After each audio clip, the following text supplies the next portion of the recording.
we are a very small company. We're a small operation of 3 people. So, and it's run out of my practice. So I'm a full-time clinician. And obviously, we spend a lot of time not only developing products and teaching other clinicians, but everything we do is really to allow clinicians like you and I and others to be more successful and to help more people. And so I feel like I've personally been blessed with just great collaboration in our field. And I've been blessed with just amazing opportunities to learn information that I feel needs to be shared, and that's what I think, destined to do. So thank you for your support. Everything that we do is only possible because of you. And so again, we do all this not for our own self-gratification. We're doing it because the population needs our help. And we honestly actually started NeurdSolutions with Dr. Jason Whitaker because we had a lot of friends and colleagues that needed some help and some support to transition their practice into more of a brain-based model. And it can be a very difficult process. So we're just here to build bridges and to help and assist clinicians to do that more efficiently. And I'm really a big fan of helping patients become more autonomous. And so much of what we've done is not only to help clinicians, but to help patients as well carry the great care that they're receiving from you into their home.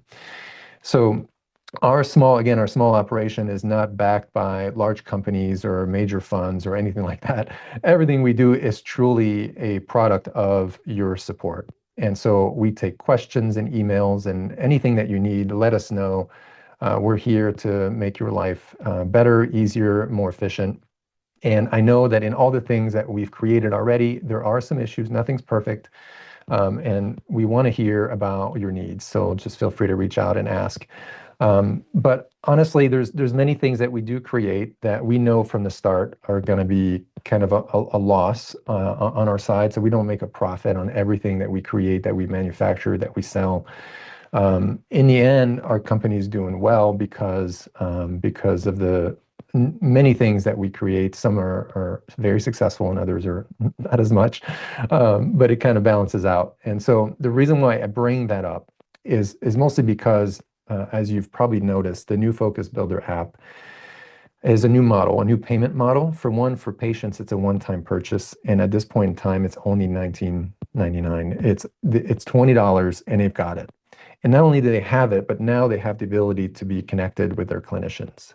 And so, obviously, for us to have spent almost 2 years of our revenue on building this new app is truly a labor of love. And we intentionally want to make it affordable. So if anyone is concerned about the price being too high, just so you know, we put in so much more than $20 into this thing. And there were options in the past that allow patients to have home care for hundreds of dollars on a monthly basis. So we wanted to solve that problem, and that's why we have the app that we have now. And I do want to apologize because I do know that I've been saying now for 2 or 3 years that the new app's about to come out, and it just didn't come out for the longest time. And finally, it's here. So with that being said, we came across a lot of trouble to get to this point, and I don't think you want to know all about that, but it certainly has been difficult because we built the app and then that failed, and built it again and that failed. So we just spent a lot of time, money, resources on building and rebuilding projects that did not pan out. And so again, thank you for your patience. Thank you for your support. Thank you for your love for what we're doing. Everything that we create is a product not just of our team, but also a product of you. So this is really a manifestation of a network of clinicians and friends that come together and say, hey, it would be really great to have this or that, and that's what we do. I want to make just a few announcements before we start, and I'm going to try to go quickly with that. There were a lot of questions about the GRM app. So the GRM app, the Gravity Reset Method app, is an app that was designed to allow you to download on your phone this tutorial of this is what gravity reset is in under 2 hours. And then these are some of the tests that you can do. These are some of the applications you can do. They're all small clips. And then we've inserted in there two full seminars. The Gravity Reset Method 4.0 and 4.1 are in there in that app as well. So if you've got like 10, 15 minutes, you can turn the app on, or you can turn it on while you're driving and just listen to the audio. It's portable, it's on the go, and all of that. And so one of the things that we have done, the appeal to having the app is that it's easy to turn on your phone, but also we are including some mentoring time, so 2 hours of mentoring. So if you'd like to meet with one of our mentors or myself, we'll take the time to answer questions or work through cases and things like that. Another thing too that has been asked is with in-home spine care, which is another company that I started, and we created home products to take care of the spine. And again, I won't spend a lot of time on this, but we are shifting our model where I would like to partner with clinicians in our field, you guys who are interested in having a home care product that you want to offer to patients for spine care. And this is a decompression bench. And so I made it because it's part of my story. Personally, I had chronic low back pain, and between the gravity reset and decompressing my back, it's really allowed me to eliminate my back pain. And I'm doing things today that I never thought I'd be able to do at this age. And so with that being said, if you are interested in learning more, we are offering anyone who purchases the Gravity Reset app, which is a $2,000 app, they have the option at no additional fee to also receive the in-home decompression system to have in their office and be an affiliate as well. Now, you don't have to purchase the app to have the in-home decompression bench. You could just contact us, go to inhomespinecare.com. You can submit a form at the top of the homepage and say, I want to be or I'm interested in the affiliate program. We'll have a call and a conversation. I can tell you what that's like. The bottom line is that when people call us and they want to know if a decompression system is right for them, we would prefer to send them to your office in their area so they can come to you and potentially get a bench if they need it. You don't need to stock them. You don't need to have in your office. All you need to do is explain what your great services are in your office and determine if this is something that's right for them or not. If it is, you give them a code and they get a discount, and you would get a commission, actually pretty good commission for your time and recommending it. Anyway, that's all I want to say on that. We can discuss it at another time. But ultimately, thank you so much for your support, your time. Reach out if you want to be an affiliate. We want them in every state. The Focus Builder app is going to continue to evolve. There's many more things we want to do. Right now, it's currently only in the App Store, but it's built for the Android, the Google Play Store. So we're going to put it on Android within the next month. So, and then we'll potentially work on getting it on, possibly working on Windows as well. But for sure, Android, it's already built for that. So it's not going to be a big step to add that. Some of the big questions that are important for you to know is at this point, the Focus Builder app will only work in Wi-Fi. And that's because anything you save on the app will automatically go to the cloud, and it will then go to your patient. So if you're saving an exercise for a patient, it'll go in the cloud and it'll save their exercise on their end as well, all at the same time. And so we are going to provide a solution for that, so that way you can continue to use the app even if you're not connected to Wi-Fi. That's going to happen probably in the next 30 days as well. But for now, you need Wi-Fi. So I'm going to screen share and go through the app and answer all those questions for you. All right, so this is the first view. So first thing I want to say is the main difference between the new app and the old app. Number one is that there's a provider version and there's a patient version. So like you, I'm a clinician. I can't stand subscriptions. I really can't stand them. I have so many of them. It literally is many thousands of dollars every year, and it makes me frustrated. But I still have them because honestly, what I get from the subscriptions I choose to keep is worth it. But there's only so many that you can have. I think we can all appreciate that. And I tried for the longest time to not be a subscription-based program. So we have both options. The provider version is subscription.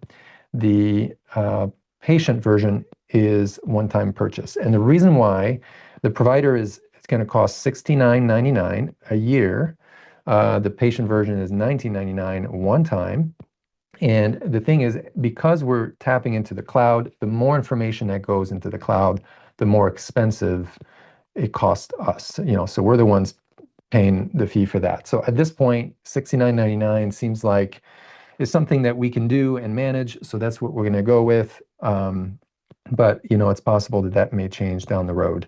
Now, as a clinician, you can totally get the patient app, that $19.99 app. There is a big difference. So as you can see on my screen, you could probably see my cursor move around. You'll see that in the library here, these are exercises that are saved on the device. Okay, so it comes with default exercises here, but there's also some additional exercises that I've added in there. You press this little plus button and you can create an exercise. I'll go through that in just a second. When you have the doctor clinician version, you can go to my sequences here. And these are combinations of exercise that I've created. So if I open this one, for example, I have a whole bunch of different options. There's right brain and there's left brain, and you can create additional sequences if you'd like. So as a patient, you don't have that. You go to your sequences and there's nothing here. And you can't create a sequence either. What you can have is that when you couple,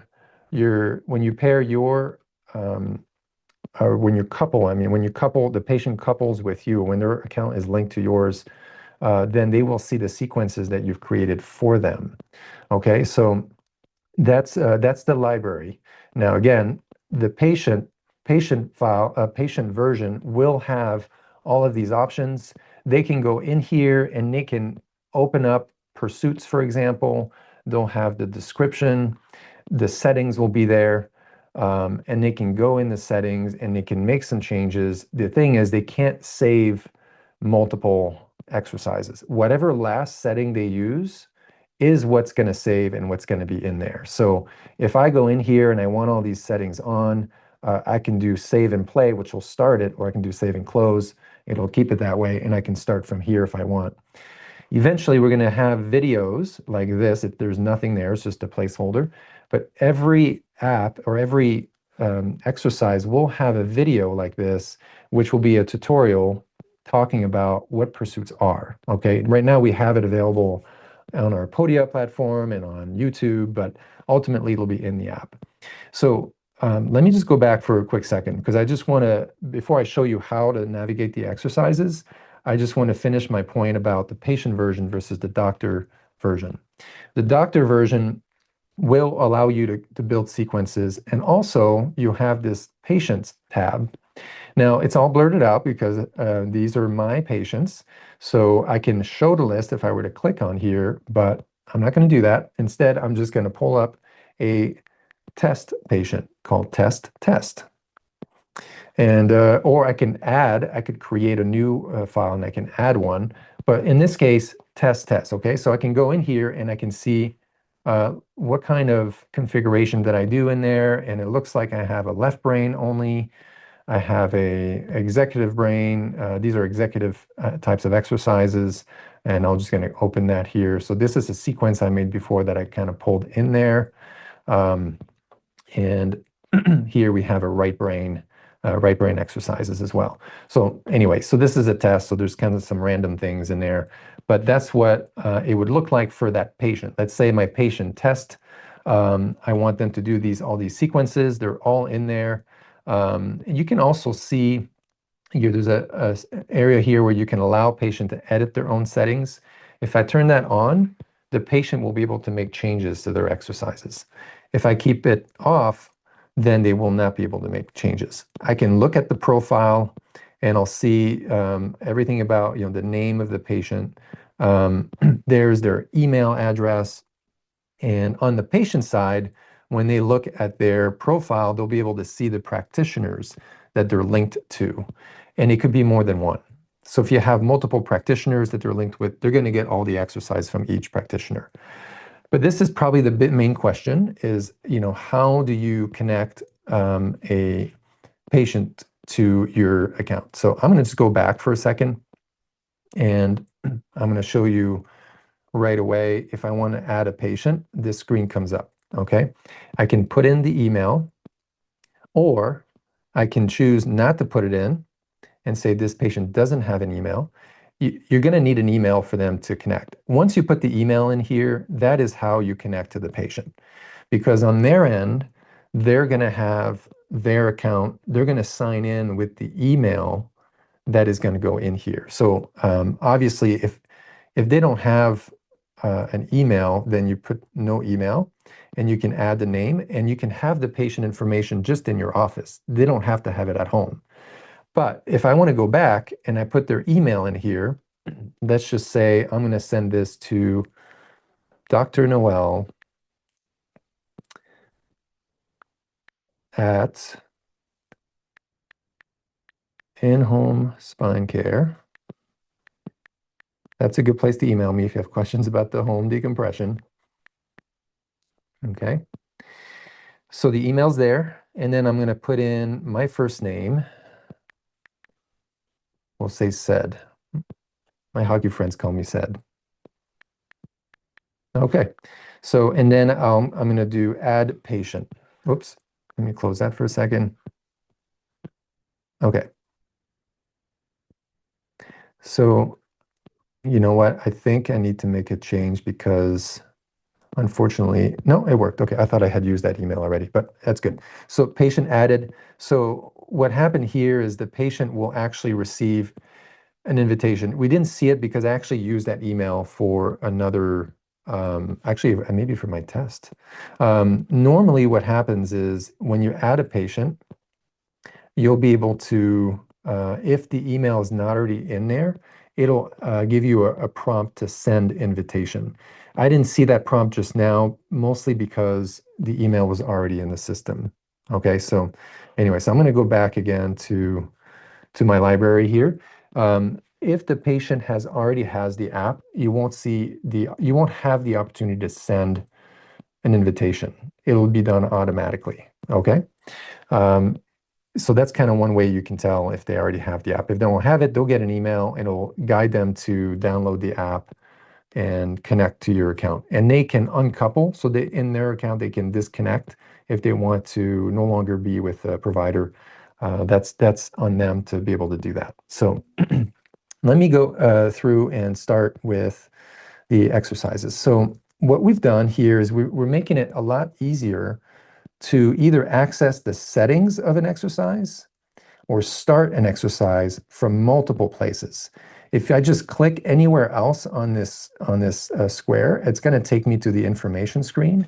But even from here, I can change settings, which is just like the current gaze stability exercise. So that was in there. All of the exercise that were in the original Focus Builder app are in this one, except for the vergence. So if you really want vergence in there, let me know. There's many reasons why, I felt like that was the least important one to put in there, but if you want it, let me know and we'll consider it. But anyway, this is, and I'm not going to go through in detail how to use this exercise. I just want you to know how to use the app. We still have out there some tutorials on YouTube about gaze stability, so it mostly functions the same way. But the cool thing, again, is that we can hit start from here. We can change settings. We can go back to library. Again, we can go to the settings from here or start from here just as well. Now, the pursuits, same thing. In here, we have all the directions. We have the circular pursuit can be on or off. If I turn this on, it's clockwise or counterclockwise. We have all of our targets are all in there, including the monster set, the sports set. Use your own image. You can upload your pictures, target and colors. There's a number of new features that we have, again, too, that I'll go over the new ones. And then again, background, you can choose different colors or textured. I really like textured personally, but you may have a different reason to use something different. So we'll use our largest target actually, let's go to medium is the one I love using the most, but sometimes we need to make some changes. Sinusoidal is when it goes to the end of the screen and comes right back. So let's say we were to turn that on. Okay, reps is there, initial pause, end pause. And also we've got -4 and +4, this is where it starts. So 0's in the middle, -4 is all the way to the left, or +4 is all the way to the right if you're doing a horizontal movement. Okay, so if I can, from here again, I can save it and close it, or I can save it and play it. If I save and play, it's going to run through and then come back because I turned that sinusoidal on. So again, it's the same thing we had before. The cool thing with that is, like we have currently, you can swipe at the top and you can end the exercise sooner. What I do want to show you, I'm going to go to saccades to show you this, is that when the exercise ends, there's a lot more options from that end screen to quickly decide what you do next. So it's much more intuitive that way. Let me just check and see how many, there's 2 reps here. I'm going to make it 1 rep. And we're going to do saccades from, let me just see how many. We have a red dot, white background. It's going to go, let's make it go in diagonal this time. Target size 3. Let's change the size so you can see a different size. Saccade quantity 5, 1 second interval. Okay, reps 1. Okay, perfect. Now, one thing that you'll notice is that when you have the stimulus type, we have the express, which is what we use most commonly, but also overlap. Overlap means that the first target remains when the second target appears. And then there's an overlap interval choice. So you can decide, do I want the overlap to be kind of long at 500 milliseconds, or do I want it to be shorter? We can turn on metronome. I'm not really sure if that'll work because we're recording. Sometimes the sounds don't work when we record the screen. I'm actually I'm gonna keep the metronome off for now. I'm just gonna turn the sound on, and I actually like the sounds that we have a lot better than before. So let's just go ahead and save and play. Okay, and it looks like the sound works. Perfect. So when when the exercise is finished, you can repeat it direct from there, so you don't have to go back and play it again. It's pretty easy to just repeat it. Or you can go back, or you can go home, or you can change the settings directly from there. This is a really cool feature because before we had to do like 2 or 3 clicks to get to that. Okay, so what if I were to turn off that overlap? So you want to see the difference? And there's reasons why you might want to use overlap. Overlap, especially for people who have ADHD, it's hard to focus. They tend to saccade really quickly, and that overlap is good for them because it can slow them down a little bit. So this is an express saccade, so or gap is also known as gap. So the target disappears and reappears like that. Okay, so you get to see the difference there. All that can be changed. If I go back again and change the settings one more time, I can turn on the metronome. Metronome will work as long as the interval time is not random. It has to be the same interval time. At the bottom, you see here it says random. You can't have random metronome, okay? It's just not possible. So we're gonna hit save here, and you'll see that if I hit it too early, on time is green, but you see how the results are staying on the screen. That's a new feature too, so the patient can know, oh, I was early, I was late, and you can see during the exercise how you perform, okay? So if we go in here, you see your score, and we can repeat again, we can go back, all those options are there. We can go to the home screen. So home screen, as a clinician, goes to patients, and you can pull up your patients here. So what I'd like to do is take you through all the exercises first, and then I'll show you how to create a patient folder and how to create those sequences. And there are also some features, by the way, in here that we're still working on that we know we want to keep adding, but this is a great starting point. So from the screen, again, you get a description of what the exercise is. We always mention that you have to consult. We recommend consulting your provider for knowing what to do. This is not the kind of app that you just download as a patient and you just play around with. You need to know exactly what's right for you. So it's designed for the clinicians as a tool to extend the great care you're offering into the home of the patient. So if we go into settings, this is the combo. This is a combination of saccades and return pursuit. This is my favorite. The one exercise I'd use more than anything is this one. And the cool thing with that is, again, the tolerance for metronome can be modified. So here we have 200, 300, 400, 500. So the tolerance is going to be, obviously, if it's 200, that means you have a 200 millisecond window to hit the target on time. 500 milliseconds is a lot longer, right? So that gives you a lot of grace, and you can be a little off and still get it correct, kind of thing. So let's go to 300. And if you're seeing the pursuit, by the way, on the recording, and it looks a little rough, it's perfect on the iPad. It's just that the refresh rate on the recording through the web is probably not ideal, so don't worry about that, but they work really well. So if I go ahead and save here, and I'm going to go ahead and touch these, trying to do it on time with my mouse. And if I don't touch it, it'll be a miss. And then we pursue back down. Okay, so this is with 300 milliseconds, so it's a little bit more difficult. You got to be right on it. If it's early, it'll be yellow. If it's late, it'll be red. There we go. So we're just going to swipe up and go back. And at the end, it'll give you your results. Now, for the random saccades, there's been also some modifications there. Now, I could click on here. I could go straight to the settings.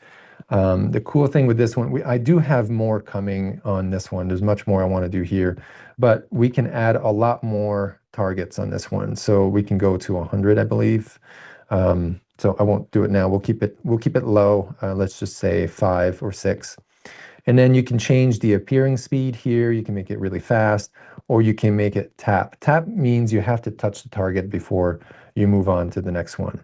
And water drop is the sound. You can do no sound, or you can do a knock just to change it up. And we have textured in the background. We can have the center dot on.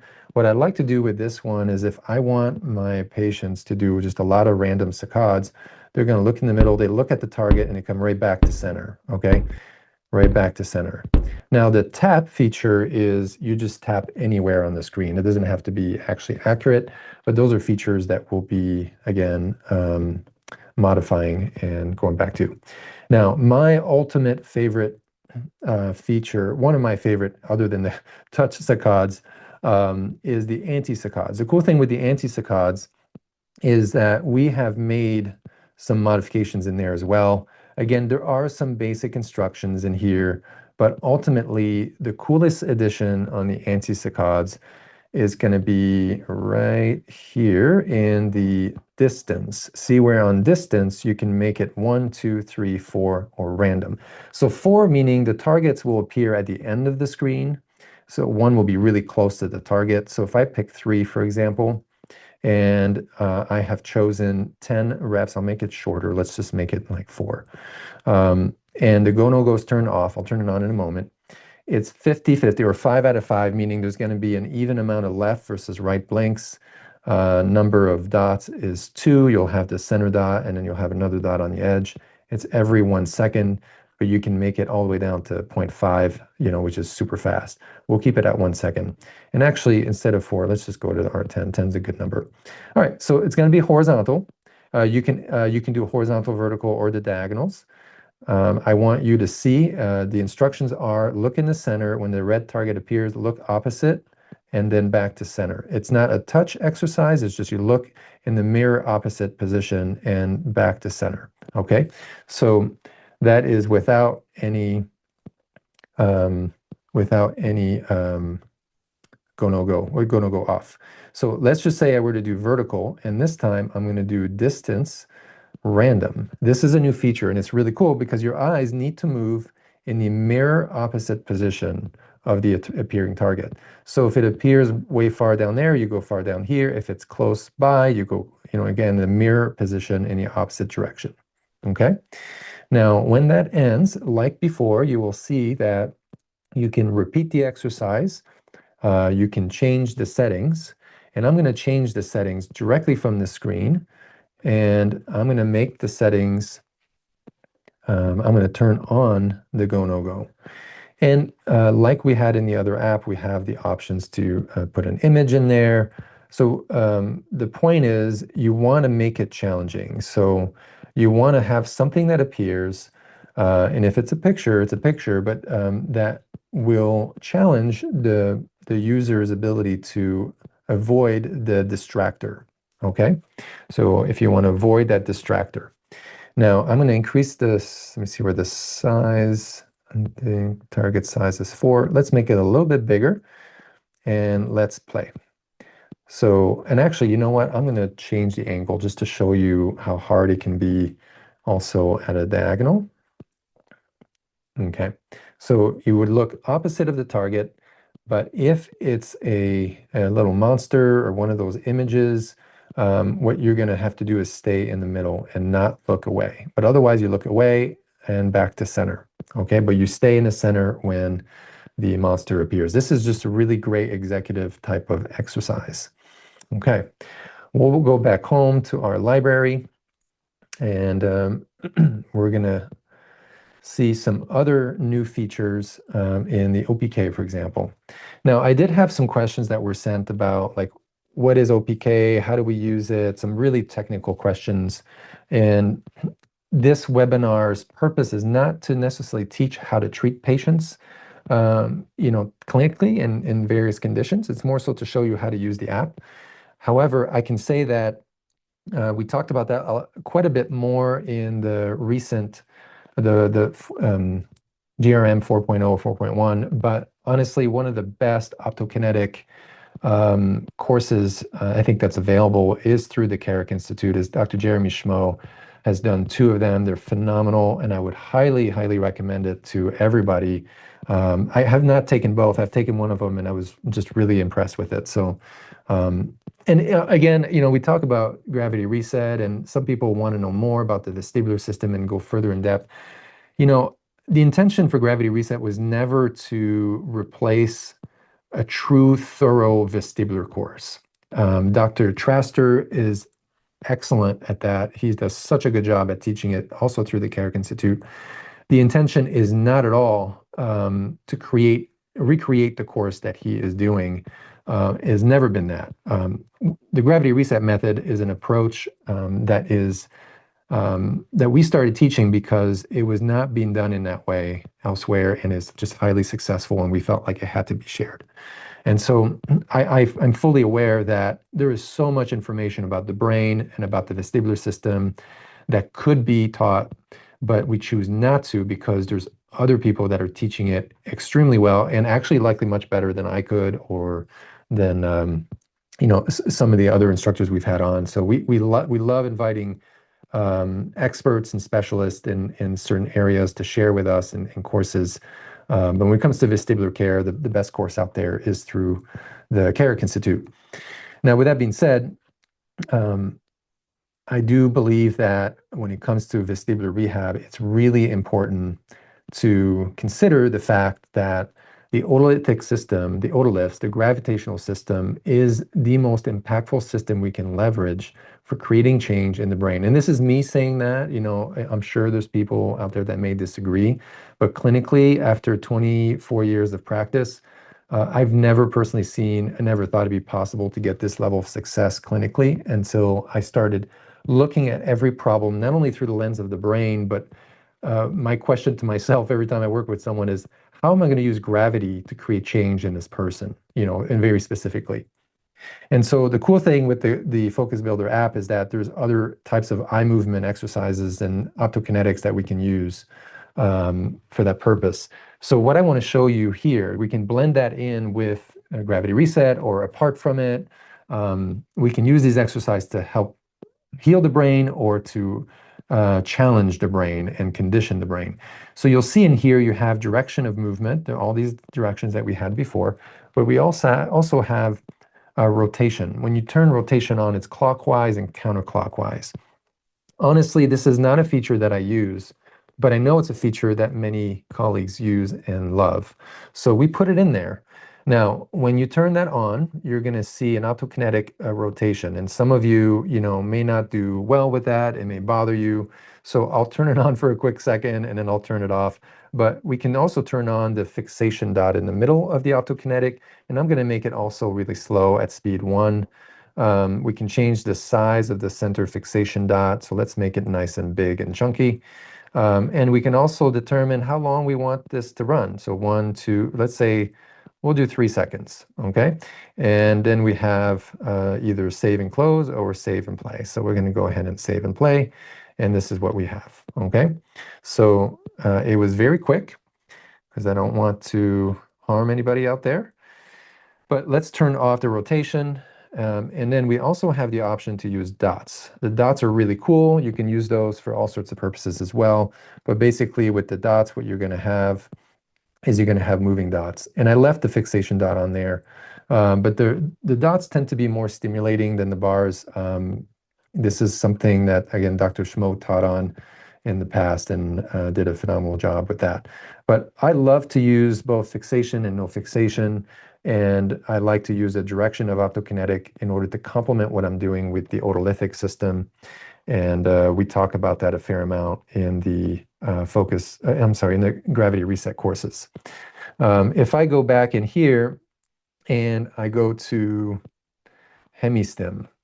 Now, thank you, Dr. John McLaren, for making a great suggestion lately on this here. He made a request that I thought was outstanding, where in the colors here, you can not only pick a red color, but if you didn't want as much contrast, you can pick a lighter red as well.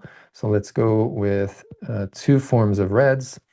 And in this particular case, we're going to have the upper right and bottom left quadrants. This one is going to be upper right and, I'm sorry, bottom right. So they're going to be on the right side. So you're going to see that you're going to have that optokinetic on the right side, but with much less contrast than what we could do. So let me go back here to the settings. Originally, I believe we just had like a white and a red. But if you want less contrast, we now have that feature we did not have before. Okay, we can use a timer, and with that timer, we can basically do minutes or seconds, and it'll stop at that point. If you hit the X here, that's the same thing as save and close down here. Okay, you can do either one. So if I save and close, and then I'm just going to go back to this main screen. If you've used Focus Builder before, you'll know that in the custom eye movement and brain stimulation, we also have the ability to have foreground and background. And in the background, which is the initial settings, see it's a slightly different blue in order to see the background, and then you'll see the foreground settings down below. So we've got the background here. If I pick hemistim, the advantage to do it here, and you can turn off the background or you can turn it on. Now it's on. So if I turn the hemistim on, I can actually do in the foreground, I can actually have a moving target as well. So let's see, on this case, we have an upper left quadrant and we have a bottom left quadrant. So this is basically a stimulation that would be for the right side of the brain. And we've got a blue and a purple color there. The squares are fairly large. The right brain does tend to like big picture, larger blues. Purples are good for the right side of the brain. And so, we can play around with the speed, but I'm just going to leave that right there. And then the timer, let's just run a timer for 10 seconds. Or we can turn it off if we want to. I'll just turn it off for now. But now in the foreground, what I'm going to do is we are going to have a saccade and pursuit. Let's just see what happens if I just leave it that way, because this is just for demonstration purposes. Oh, I think I turned off. Ended up turning something off here. Let me just go back and see. Oh, I hid the background. That was a bad idea. Okay. All right. Let's see what happens here.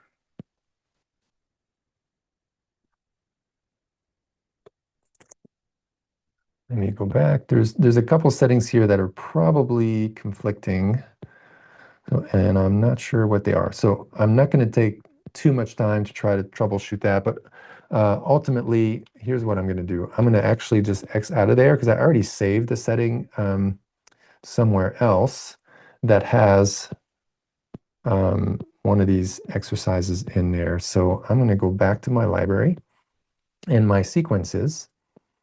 And let me just see what I did here with right brain and left brain. And I believe, I'll have to go back and see, but we have the ability to move foreground, background differently, and it could be a glitch in there, so I'm gonna have to take a look at that. But this is for a right brain hemistem. We have the target in the center that's not moving, so I can do a gaze stability exercise or some complex movement exercise for the left brain. I'd be moving my right arm like in a complex movement pattern while I'm doing that if I wanted a couple exercises, okay? Now I'm going to go back to my exercises in my library and just finish showing you the new features, and then I'm going to go over how to create exercises for your patients because I know that's something that's important. So peripheral vision is another one where we made some changes here. We made some upgrades, especially in the look. But in this particular case, we have all the quadrants on. Shapes per quadrant here is 1. If we do 2, well, I'll leave it at 1, so you'll see what 1 looks like. Motion off because I didn't want the targets to move. I wanted them to stay there, but we can add motion as well. If I were to save and play, the instruction here is to look at the triangle in the center, to not look with your central vision at the peripheral targets, but to keep your eyes focused in the center. And in your peripheral vision, you touch the targets at the end. And if you miss it, it'll give you how many missed. So bottom left, I purposely missed 3. And it's telling me that it took me 15.33 seconds to complete the exercise. And I have 3 errors. In the past, the errors were not counting if you touched outside the target, which is it was just a glitch. But now they're counting. If I wanted to make another change and quickly make it 2 targets or 3 targets, now the way that's going to appear is out of the 3 targets in each quadrant, there's going to be one of those that's going to be the matching one, you know, that I want to press. So there's always going to be just 1 per quadrant, okay? So that's always going to be the case. Now, even if I go in and make it like 10 targets, it's going to be a lot more. You'll see that only one of those is the one that we want to press and touch. If you touch anywhere else around, if it's the wrong target, it'll count as an error. And once you touch the correct one, it should light up. And I'm sorry, I'm not sure what that happened there. I saw another little glitch with that bottom left one where it didn't light up when I touched it, but we'll make note of that. All right, so let's go back again to the home screen. I'm sorry, the library screen, and look at the visual memory. The one thing I didn't play, by the way, in the peripheral vision is that, again, like I said, you can make it turn and rotate. Visual memory, again, if you click on here, it'll give you some information about it, parts of the brain that are likely activated with this exercise. But what's neat with this one is on the top here, you have a test and you have an exercise. So the test basically will take you through either a test for shapes, letters, or phrases. If we do shapes, you're going to test and see if you can get it correct. If you get it wrong, it sounds like that last one I did. So once you get 2 wrongs, it ends the activity, and here it gave me a level 2 score. With the level 2 score, I'm going to go back to my settings, and I'm going to put level 2. This is where I'm training. I'm going to train at level 2 with shapes. Now, if it was letters or phrases, then we could do that as well. The goal is to do phrases and to eventually, you know, get really good with words. But anyway, this gives you an idea of what this does. We had that before, and it'll give you a score at the end. That's the visual memory. It's a really good exercise. Now, the memory saccades is another one that has some new features as well. So if we go in settings, you can choose the target type, the color of the targets. We can also do random, so there's different targets at different times, different places. Center dot on, mirror, you can do mirror on or off. Right now it's off, so we'll leave it like that for now.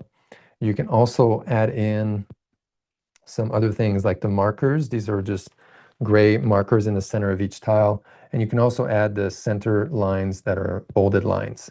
So you can change the appearing speed and the sound. All those things can be varied. And right now it's going to be 4 saccades, and it'll be anywhere on the screen. So if I turn this on, the instruction is to actually look at the target. When it appears, you want to look at where the target was and remember where it was. When it's all finished, I would then look at where the target appear And the marker is just to kind of help you find the correct spot. Once you find it, you can move on to the next one. You go back to center and move your eyes to where the target was. And if you get it wrong, it'll be red. And once you have to find it in order to move on. And I honestly just wasn't paying attention. I don't even know where it was, but you have to find it in order to actually move on to the next level. Okay, so I'm going to just swipe up here and just end the exercise and actually change it here. So if I go mirror on, and in this case, I'm going to choose upper left quadrant and upper left, and I'm going to make it just 2 targets. That's a lot easier, but 2 targets, they're appearing in the upper left, and I'm going to hit save and play. And you get one there and one there. And I said random, but these are all appearing as the same. So I'm gonna have to double check and see how that random feature is working. But when you do mirror, basically you find the targets and then you have to mirror their location on the other side, on each quadrant. So here, and then if I get it wrong, it'll be red, and then here and there. And then my score is 9 out of 8. Okay, so it took me 9 tries to get 8 correct. Now I'm gonna repeat it again. And ideally, the way you want to instruct your patients to do this is you look at the center and you say, look at the target that appeared. It appeared here, and then look back to center. The second one appeared here, and then go back to center. And then you repeat the exact motion. Look up to here, touch, back to center. Look up to here, touch, back to center. And then you do that again all the way around, okay? And let me go back and check my settings here. Target type was random. Let's do crosshairs and just see. That one, I use a fair amount. Yeah, and that should work. Perfect. Okay, let's go back. Let's go back to our library. So let's go down to, okay, everything you see beyond where it says default, these are default exercises that are in there. Now, everything below are things that I've added, and I added on my own app. So when you add those on your own, in order to add them, you have to hit this plus button here, and then it'll give you any exercise that you've created in your library, either that's there as a default or that was created. It should be in this list. Okay, so let's just say that I want to add a random saccade in there, but I want to call it something different. Okay, I want to call this whatever it may be. I think maybe you're doing a particular feature. Maybe it's bilateral. Okay, bilateral infinity. So maybe I'm going to have my patient do infinities on the right arm and left arm while they're doing random saccades at the same time, and random saccades. We'll just leave it like that because it doesn't matter. I don't want to spend too much time on that. But let's say add exercise. So it's much more complex, right? It's much more complex than just moving the eyes. Now you're trying to do something complex with your arms as well. And perhaps you might, sit on vibration platform, have your feet Resimax on one side and not the other. If you want to affect one hemisphere more than the other, you can start overlaying. See, it was created here. All sorts of therapies, depending on the situation. You may have different needs for each patient, and that's what the purpose of the app is it gives you a chance to create what you want to create. So if I want to do save and play, then again here, I'm moving my arms. You can't see me, but I'm doing a terrible job at moving my arms in different patterns at the same time. I just thought of this last minute just now. It's not like something I do with everybody, but again, you can name it anything you want. That's really the point I want to make. You can name it anything you want. Okay, so now anything you save is going to appear at the very bottom. And you may wonder, well, if I create a whole bunch of things, it's going to take forever to scroll. Well, not necessarily. I mean, yes, if that's how you want to find it, but you'll notice that at the very top, we have a search option. So if I put in here, I don't know, saccade, you'll see that anything that has saccade in the name will show up there. All right, all these different saccades are in there. All right, so that makes it a little bit easier. Now, let me just X out of that and go back to my screen. Let's just say that in this case now, I want to start creating a new sequence, okay? Now, there are some things that you know that you're doing more than others. So my advice for you is you want to have a handful of things in your sequences, um, a handful of sequences that you know you're going to use. Now, I love this executive brain. Well, I use this so much. If I just open this up, you'll see that I've created a bunch of exercises in here. All these exercises are all executive, dorsolateral prefrontal type of exercises. The cool thing is that I can change any of these. I can change the settings. I can add to the list. I can edit the list. I can move the order of all of this once they're in there. But as a user, if I hit start, as soon as it's finished, I'll be able to go to the next exercise. Of course, the random saccades are in there, but see if I hit next, it'll automatically take me to the anti-saccades that I've created in the list. So when your patients have a sequence, that's exactly how it shows. They can just hit start their sequence and it'll go through one after the other, if that's how you want them to do it.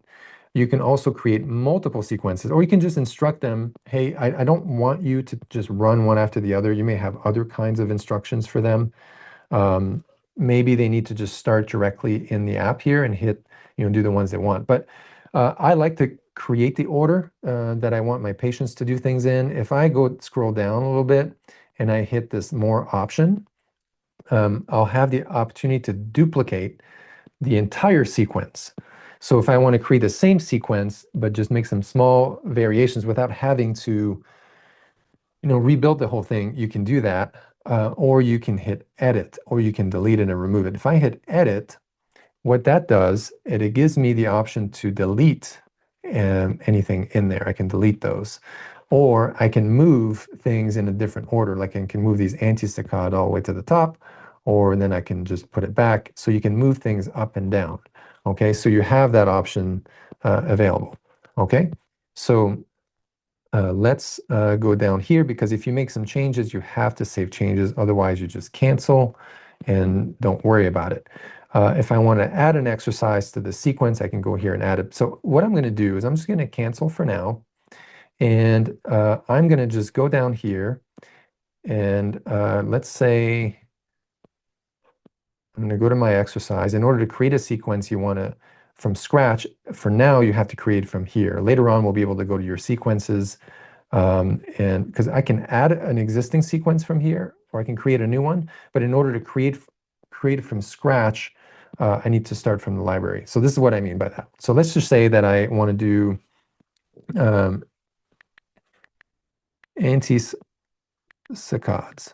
Okay, just the anti-saccades, nothing else, nothing more, just that. And we'll just say opposites. Okay, just want to put something in there. If there's a note you want to put in there for your patient, you can do that. But then I'm going to just hit continue. And from here, you've got to pick exercises that are already created in your library. Okay, in order to create a sequence, you have to create it based on exercises that are already in your library. So if I go in here and I have all these anti-saccades, let me see where they are. I wasn't paying attention. There they are. Okay, so I've got this one here. I've got this one here. I'm going to select all the ones that I want. Anti-saccades and diagonal, they're all there. Okay, then I'm going to go ahead and select create sequence. Okay, now I have this new sequence in here. But let's just say that I wanted an exercise in there that I never created before. I'm working on adding the option to then, within building the sequence, you can also create an exercise right from there. For now, you need to know that the exercise needs to exist. Now, it doesn't have to be exactly the way you want it, right? I added all these anti-saccades in there, but I may want to go in there and change what I put in there. So go no goes off, but for my patient, I may say, hey, I want monsters in there. I want that go no go on, and I don't want to do 20 reps. I want to do 10 reps or fewer reps or more reps. Let's just go to 30, for example. Okay, so, and then I can go just save and close. So you can make all those changes in there. And you can add exercises if I feel like, oh, I want to add a different type of saccade and I want to change the name. Or I don't like the way these are named. This is horizontal, vertical, diagonal, down left, up right, down right, up left. But I can go in here, and if I want to just edit, I can make changes to what they're called.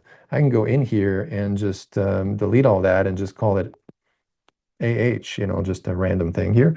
But and I can also put notes. So if I wanted to, oh, I'm sorry, no, the notes go in here. I can remove one completely. I can just take this one out and confirm I'm going to take this exercise out here. And then if I wanted it to, I'm sorry, let's go here. Okay, it's deleted now. It just delayed a little bit. Okay. And then I'm going to save changes. If I decide that, you know what, I don't even need this whole sequence, I'm just going to go in there, and for whatever reason, I just want to delete it. I'm going to delete it. Okay. And confirm. Perfect. Now it's gonna go away, and it's gone. So I hope that helps. If I want to, again, connect with a patient, I can go to my patient list, and if they're not in there anywhere, I'm going to go add, and I'm going to put an email. Now, I have a lot of emails. Let me think of an email that's not already in there. Do you have a junk email that all your junk mail goes to? All right. So we've got a Brazilian in the house. Okay, so then we're gonna just put Jenna. Well, do you know if we created a profile for you before? We did. Oh, okay. Okay. We'll put Jen. And we'll Jen test. There you go.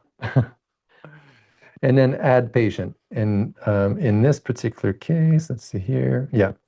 So anyway, anytime that this would automatically send the invitation to the patient. So patient added. So in their email, they're going to get, they will receive an invitation to download the Focus Builder app. Okay, so that's how we create a patient. Now, if I want to go in there and I want to check on Jen, okay, so we do have her in there. I don't know if, let's just go with the test one. We'll do configure therapy. She says all the ADHD stuff. So we're going to do some executive brain stuff. But, I personally would do a gravity reset first and then, really build up that frontal region. Allow patient to edit. Oh, I don't trust. With her ADHD, oh, what happened here? Let me go back. Okay. You still got me on here? Okay. So I'm going to go back. I'm not sure what happened there, but I'm going to take my picture out of there. Okay. And configure therapy. Okay. Here, if I were to add a sequence, I would then look through. Jenna says she wants the executive brain because she wants to be able to focus more and to have better impulse control. And so if I were to actually look at the sequence of exercises in there, now Jenna with that email, may not have the app yet, so it'll prompt her to get the app. But in here, if I want to edit, I can also edit the name. So it says executive brain copy, but I can go in here and call it something else, whatever you want it to be. Okay, so this is for Jenna, ADHD, that's all yours. Okay. And then I can go down here and just save changes. And all I changed was the title. Okay. Anything can be modified. That's really the point. Now, all of that's in there. Patient's going to be able to see that. Any patient I pull up, their exercise that are saved, they can just go here and it'll automatically start the sequence of exercises. And this is what we have in there for now. But if I want to do something different, like that peripheral vision exercise or visual memory, whatever it may be. I love the memory saccades. I think those are great, and the anti-saccades. What I often do, especially with the dysautonomia cases, is if it's appropriate for them, I'll run through all the anti-saccade directions and I'll have tongue stimulation or vibration with the Resimax at the same time. Or sometimes, we'll add other things like lasers to stimulate specific parts of the brain at the same time.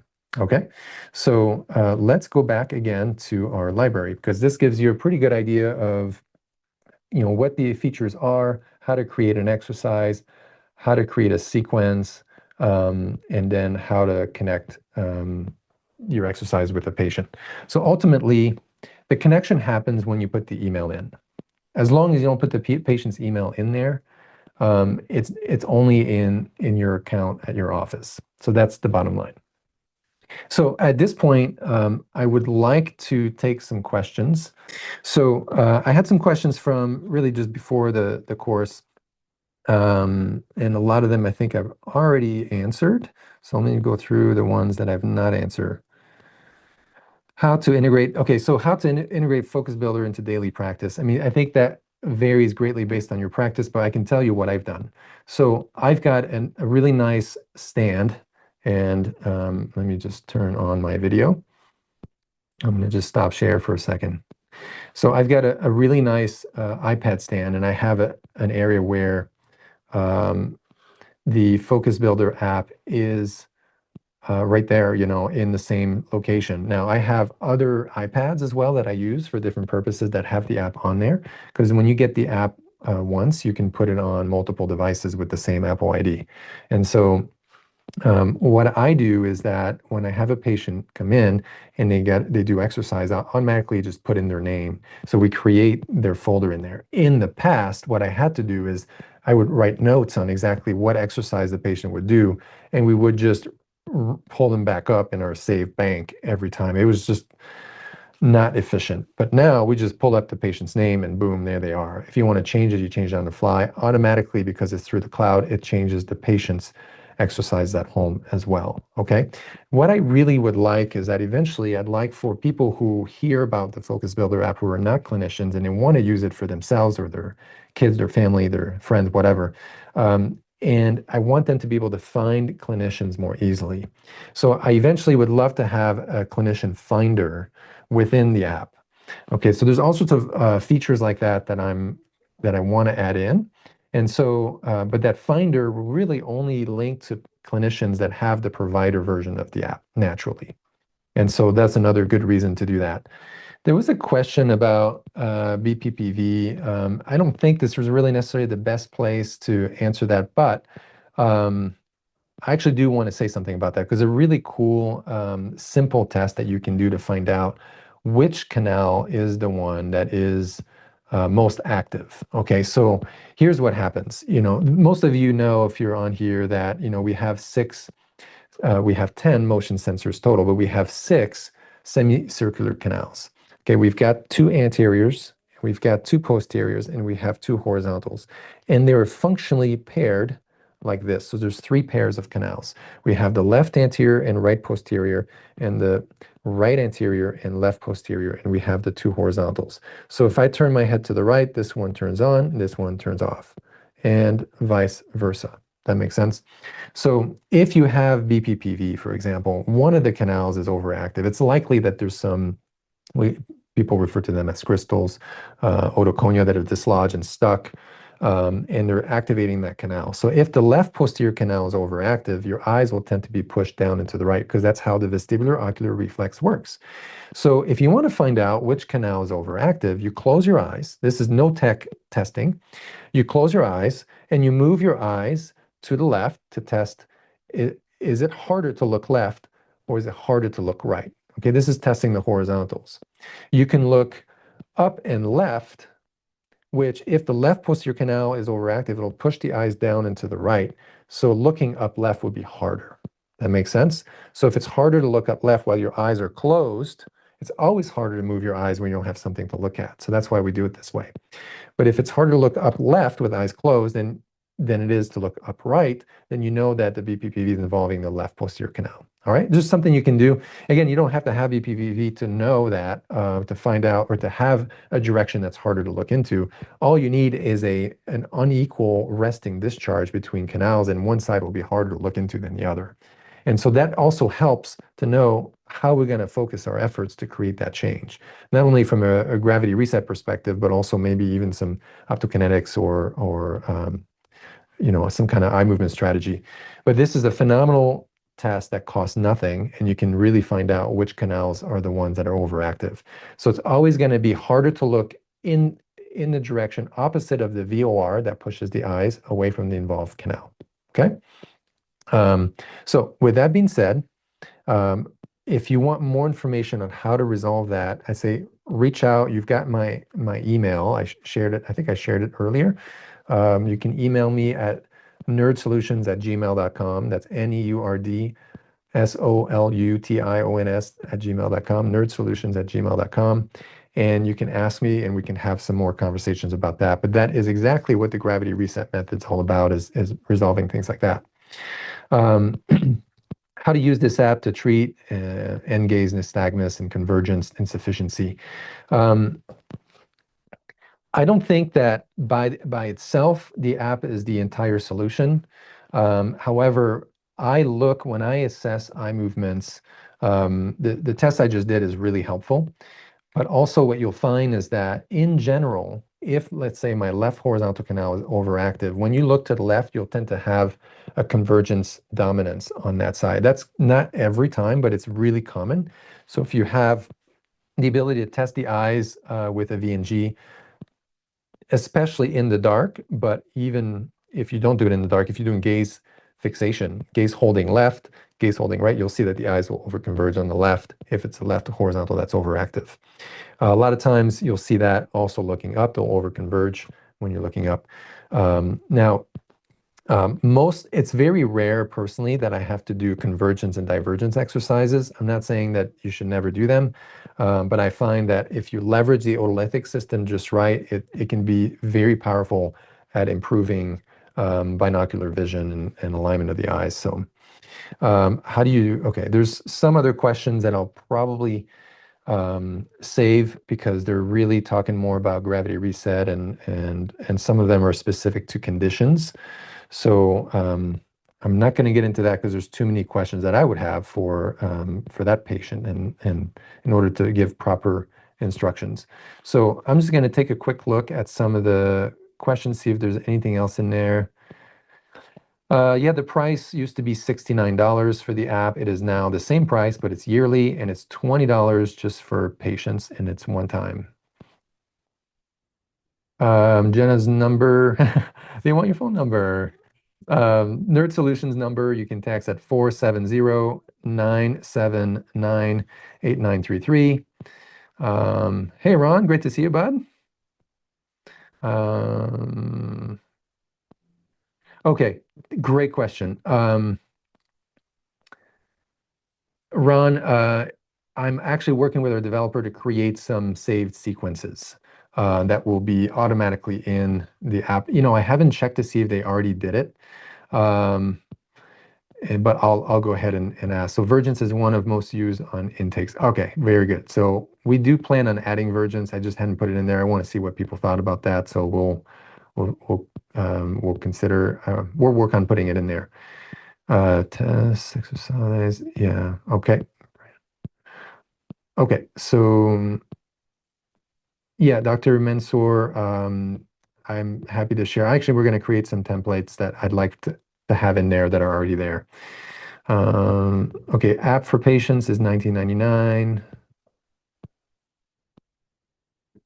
So if someone bought the wrong app, like very, very recently, we'll see what we can do to help them and give them access to the correct one. We're going to eventually remove the old one. We just didn't want to remove it too quickly. So for now, it can create a little bit of confusion. So just contact us if there's an issue.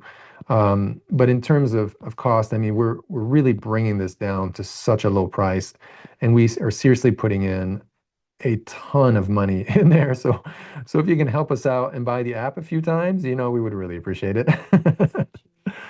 But yeah, if there's an issue, contact us. We only have so many. Apple will give us a limit of how many free ones we can give if someone bought the wrong one. I will, yeah, share my sequences. Absolutely, I can share them. Do we need to buy multiple apps per iPad in the office? No, if it's the same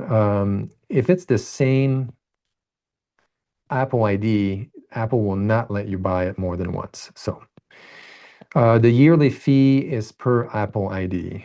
So what I would suggest is that if you're in the same practice and there's multiple providers and you want to use the same one, then it'll be one yearly fee as long as everyone's device is under the same ID. If you work independently and you don't want to be synced together, then I would recommend that you just get your own. Um, can you add an individual exercise to a patient profile, or does it have to be a sequence? Oh yeah, your sequence can have one exercise. It has to be a sequence in order to be added to the patient profile, but it can be one exercise in the sequence. In your opinion, okay, do you feel a regular size iPad or Pro is best? Okay, so thank you, Ron. Great question again. Ron, you're my best friend already with all your amazing questions. I just bought a new iPad. I had the iPad Pro. You can get an iPad Air that is a 13-inch iPad now. So the 13-inch is bigger than the largest iPad Pro that you could buy in the past. So I would suggest get the iPad Air because it's cheaper, and you can get the one that you don't need a ton of memory on there. The only thing that I use it for is this, and that's what I'm on right now is my iPad Air that I just bought. Um, but the regular size is fine. It works well, but get the 13-inch if you can. You can get one for 700 some dollars, between 7 and 800 bucks. It's worth it. Um, I mean, there's many apps or things that we do out there that have annual fees of $800 or annual fees of thousands of dollars, and I have so many of those. So $69 a year is really, it's nothing. Is there, okay, a manual for these executive exercises? Yeah, so I'm gonna talk to my developers and I'm gonna have them put my sequences in your exercises. So, but feel free if you want to reach out and have these questions. I'm happy to answer them and to show you exactly what the sequence is. Um, and kind of those are the ones. I mean, those are the ones I use the most. That's why I created the sequences I have in there. But we'll put them in there as default sequences for you. Can you use the app in a larger screen? Like if you project it or put it on a larger TV, you can. The only issue is the touch feature will not be available. Hopefully, when we go to, to the PC version, you can actually get like a PC screen, a touch screen that is super big, like 80 inches, and you can have all the touch features on there. But that's not available just yet. Oh, Ron, man, you are officially my favorite person. The cost is ridiculously cheap. I know. Thank you. Yes, it's going to take us a while to make it back, but we'll get there. Ron, just get like 3 or 4. That'll help us out. Thank you. Uh, okay. My favorite iPad stand. Yes. Displays to go. The iPad stand I have is like $250. It's an expensive one, but it's heavy and it's just amazing. It has a lock on it. So if you want to lock your iPad in there, you can. But just go to Displays to Go. They have really great, really nice stands. They have some that are wall mounted or some that are floor stands. I would prefer the floor. I do have a wall mount, but then we changed our whole setup and we were stuck with the wall mount where it was. So um, just confirming if your eyes are closed and you have difficulty looking up and to the left problem with yes. Okay, so if I close my eyes, and this is honestly such an amazing test. I've never talked about this before. I've been doing this more lately, and it's so accurate. If you're not sure, which canal is overactive, if you close your eyes and you look up and to the left, this is a left anterior canal eye position. However, the left posterior canal pushes the eyes down into the right. So if the left posterior canal pushes the eyes down into the right, it's going to be a lot harder to look up and to the left. Okay, so that will be a left posterior overactive canal. Now, you'll find that in general, most people have a hard time looking up more than looking down. However, recently I did a Cogneuro VNG test on a patient, and she had this up drift in the dark. The eyes dripped up. So when I asked her to do this test at bedside, she had a hard time looking down, right? Which is what you would expect. So most people have a hard time looking up, but the goal is you want to get everybody you see, they should be able to look up, down, right, left, hold it 2 to 3 seconds, up and right, up and left, down and right, down and left. All those positions should be perfectly the same. If it's not the same, there's likely an imbalance in the resting discharge of their vestibular canal pairing. And they need a gravity reset to clean that up.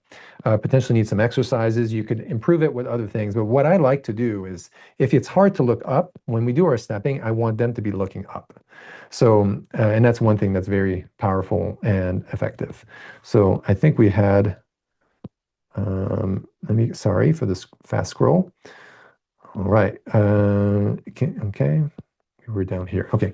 Did you fix the issue with doing combination saccade pursuits in the diagonal plane where the dot is not as responsive to touch in the end ranges? Yeah, it seems to work really well now. Now, what I want to say is that the reason why I got a new iPad is that my original iPad, which is the first version of iPad Pro, um, as I was updating new apps, the Focus Builder, the timing on the pursuits was off. And the timing was off not because of the app, but because of my iPad. So there are many programs in there or memory or whatever it was, they were not updating properly. Perhaps I need to reset to factory setting and start completely wipe the iPad and start brand new. But instead, I brought a new iPad and it works great. So yes, right now it's working great in the end ranges. There was another question that you sent. Okay. All right. Do patients that already have the Focus get an automatic update? Same question. Okay, no. So no, we created a completely separate app. So your current Focus Builder app, you may have purchased it in 2012 for $5. I think that's we started there. $5 or $9 is what it was. And when we started, something like that. It was like crazy cheap. When we started initially, people who either got it free as a student or who bought it for $5, 12, 13 years ago, they still have the app and all the update we've done over all these years, the hundreds of thousands of dollars we poured in there, like seriously a ton of money. So now what we had to do is the problem that we ran into is that the app was built on a platform that is no longer maintained. So in other words, when you write code, it's written on a platform. The one that it was written on is being completely removed by Microsoft, so will not be available. At some point, the old app will just crash and not work. So we had to rebuild an entirely new app.